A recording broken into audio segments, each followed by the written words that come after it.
ಸ್ವಾತಂತ್ರ್ಯ ದಿನಾಚರಣೆಯ ಅಂಗವಾಗಿ ಬೆಂಗಳೂರಿನ ಲಾಲ್ಬಾಗ್ನಲ್ಲಿ ಗಂಗಾ ಸಾಮ್ರಾಜ್ಯ ವೈಭವ ಪರಿಕಲ್ಪನೆಯಲ್ಲಿ ಆಯೋಜಿಸಲಾಗಿರುವ 220ನೇ ಫಲಪುಷ್ಪ ಪ್ರದರ್ಶನಕ್ಕೆ ಮುಖ್ಯಮಂತ್ರಿ ಡಿಕೆ ಶಿವಕುಮಾರ್ ಅವರು ಗುರುವಾರ ಚಾಲನೆ ನೀಡಿದರು.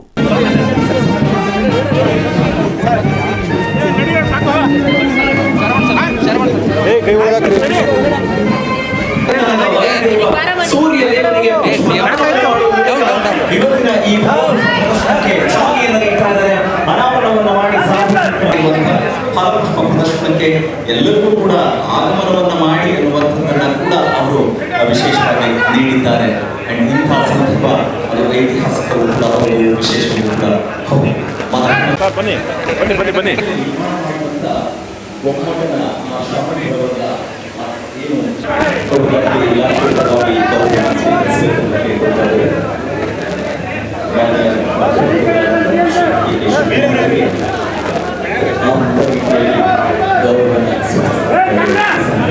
ಈ ಸಂದರ್ಭದಲ್ಲಿ ವಿಧಾನ ಪರಿಷತ್ ಸದಸ್ಯ ಟಿ.ಎ. ಶರವಣ ಹಾಗೂ ಮಾಜಿ ಕಾರ್ಪೊರೇಟರ್ ಯುವರಾಜ್ ಸೇರಿದಂತೆ ಗಣ್ಯರು ಉಪಸ್ಥಿತರಿದ್ದರು. ಪ್ರದರ್ಶನವನ್ನು ವೀಕ್ಷಿಸಿದ ಬಳಿಕ ಮಾತನಾಡಿದ ಉಪಮುಖ್ಯಮಂತ್ರಿ ಡಿಕೆ ಶಿವಕುಮಾರ್, ಯುವ ಪೀಳಿಗೆಗೆ ಕರ್ನಾಟಕದ ಇತಿಹಾಸ, ಸಂಸ್ಕೃತಿ ಮತ್ತು ಪರಿಸರ ಸಂರಕ್ಷಣೆಯ ಮಹತ್ವವನ್ನು ಪರಿಚಯಿಸುವ ಉದ್ದೇಶದಿಂದ ಈ ಬಾರಿಯ ಪುಷ್ಪ ಪ್ರದರ್ಶನವನ್ನು ವಿಶೇಷವಾಗಿ ರೂಪಿಸಲಾಗಿದೆ ಅಂತ ತಿಳಿಸಿದರು.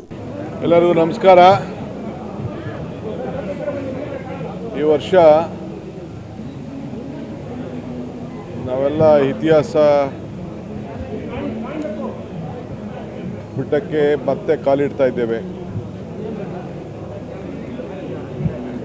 ಲಾಲ್ಬಾಗ್ ಕೇವಲ ಒಂದು ಉದ್ಯಾನವನ ಅಲ್ಲ,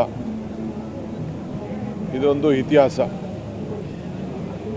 ಈ ವರ್ಷ ನಾವು ಗಂಗಾ ಸಾಮ್ರಾಜ್ಯರನ್ನ ಥೀಮ್ ಇಟ್ಕೊಂಡು ನಮ್ಮ ಇಲಾಖೆ ಅಧಿಕಾರಿಗಳು ಮಾಡಿದ್ದಾರೆ. ವಿಶೇಷವಾಗಿ ದಕ್ಷಿಣ ಭಾರತ ಗಂಗಾ ಸಾಮ್ರಾಜ್ಯದಲ್ಲಿ ಕೃಷಿಕರು, ರೈತರು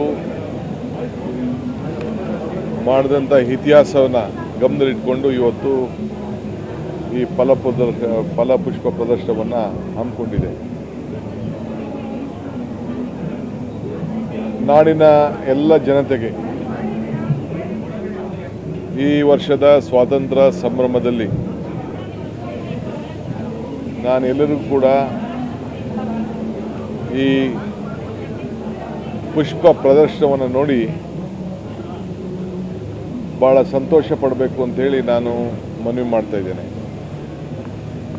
ವಿಶೇಷವಾಗಿ ಯುವಕರು, ಹೆಣ್ಮಕ್ಳು, ಹಿರಿಯರು ಎಲ್ಲರೂ ಕೂಡ ಬಂದು ಈ ಅವಕಾಶವನ್ನು ಯಾರು ಕೂಡ ಕಳ್ಕೊಳ್ಬಾರ್ದು.